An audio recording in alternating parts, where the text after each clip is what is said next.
हमें इस बात को समझने की आवश्यकता है कि हमारा देश 21 अक्टूबर 1943 को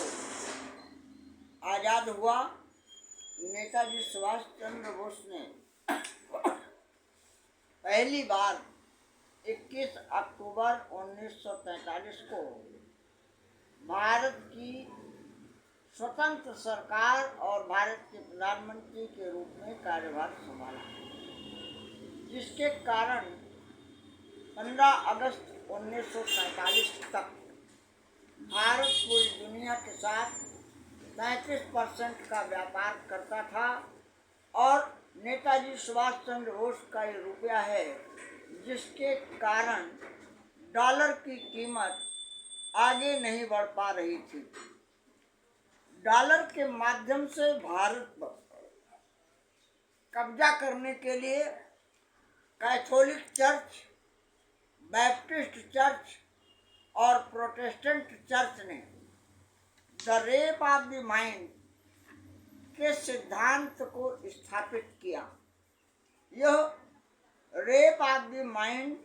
के सिद्धांत का ग्रंथ आपके सामने प्रस्तुत कर रहा हूँ। आपको इस किताब को पढ़ने से स्पष्ट पता हो जाएगा कि भारत को आज ईसाई राष्ट्र के रूप में क्यों और कैसे स्थापित करने में कैथोलिक चर्च, बैप्टिस्ट चर्च और प्रोटेस्टेंट चर्च के नेता सत्ता में ईवीएम मशीन के द्वारा बैठा ले गए और आज भारत कंगाल हो गया। भारत की कंगाली का अध्ययन करने के लिए आपको विचार करना पड़ेगा कि 15 अगस्त 1947 को भारत को ट्रांसफर ऑफ पावर एग्रीमेंट के माध्यम से जब गुलाम बनाया गया, ब्रिटेन के द्वारा जवाहर खान उर्फ जवाहरलाल नेहरू, पंडित जवाहरलाल नेहरू बनाकर भारत का प्रधानमंत्री घोषित किया गया, तो उसके पीछे का कारण क्या है और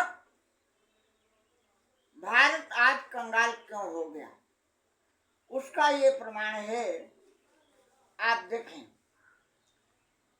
15 अगस्त 1947 को जब भारत गुलाम हुआ तो अगस्त से लेकर के दिसंबर तक भारत का 1 रुपया बराबर $1 जो था वो 3 रुपये 30 पैसे का हो गया।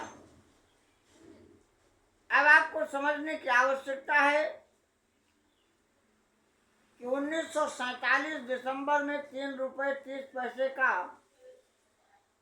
जो डॉलर बनाया गया वह किस तरीके से आपको लूटने का काम करता चला गया। 1949 में भारत का 4 रुपया 36 पैसा $1 के बराबर हुआ। फिर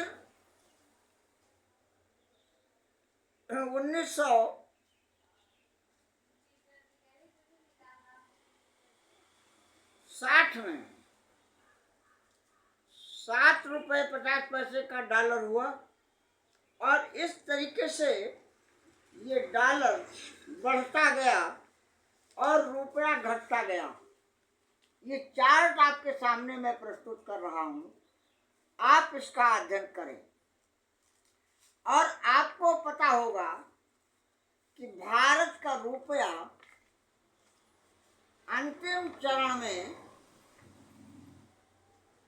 आज इस स्थान पर पहुंच गया है कि भारत के सीजीआई को कहना पड़ा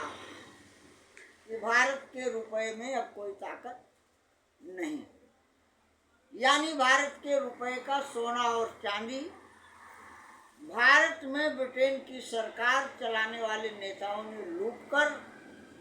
कंगाल भारत बना दिया। उसके बाद हिंदू का वेश बनाकर आरएसएस के यहूदियों और नरेंद्र दामोदर दास मोदी जो बैप्टिस्ट चर्च के नेता हैं उनको प्रधानमंत्री बनाने का जो षड्यंत्र किया गया, उस षड्यंत्र के परिणाम स्वरूप अब भारत को पूर्ण रूप से ध्वस्त करने का जो कार्यक्रम बनाया गया है, उसका नाम है 26 जून 2020 को घोषित किया गया काला दस्तावेज। 26 जून 2020 को वह दस्तावेज भारत के नागरिकों के घरों, दुकानों, मकानों,